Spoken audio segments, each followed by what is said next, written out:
5 Trinidad and Tobago nationals detained in Venezuela are to appear before a court tomorrow to answer to a second set of charges relating to intent to commit espionage.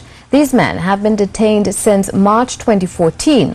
The first set of charges, that of a suspicion of terrorism, were dropped. Today, supporters of the 5 nationals staged a protest in front of the Venezuelan embassy in Port of Spain and called on the government to intervene at the diplomatic level. Marie Hull tells us more. Peaceful protest in support of 5 Trinidad and Tobago nationals detained in Venezuela for almost 2.5 years.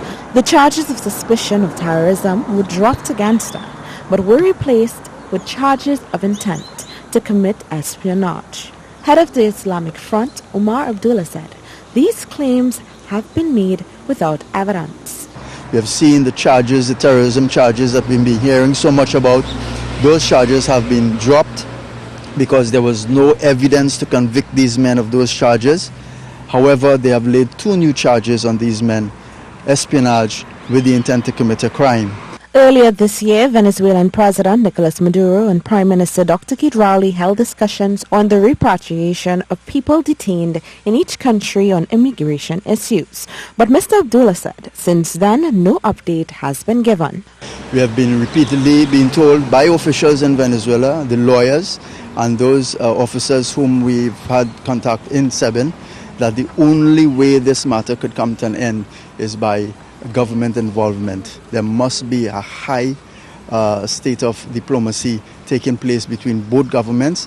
Wife of one of the detained, Sadiqa Mohammed, echoed these sentiments, calling for answers. Not a shred of evidence does the court have to charge these men for espionage or whatever it is that they are trying. They need a reason to justify why they have been holding these men for 2 years. That is where these charges came from. No government from Venezuela, no Trinidad can give us a shred of evidence as to why these men are being charged. That is why Mr. Keith Rowley, Mr. Maduro, they continue to hide in their offices and refuse to face us, the family of these 5 Trinidadians, because they have no answers for us. Gloria Charles, whose son is incarcerated in Venezuela, said it's expensive to provide for her son, who she believes is innocent. It is unfair. It is unfair. We are suffering here now. My money running low because I have to be sending food for my sons and the other men and them there.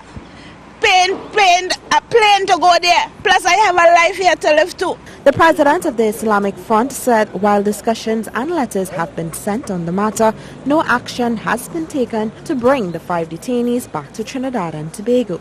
He said protest action will continue until the men return. Marie Hall, C News.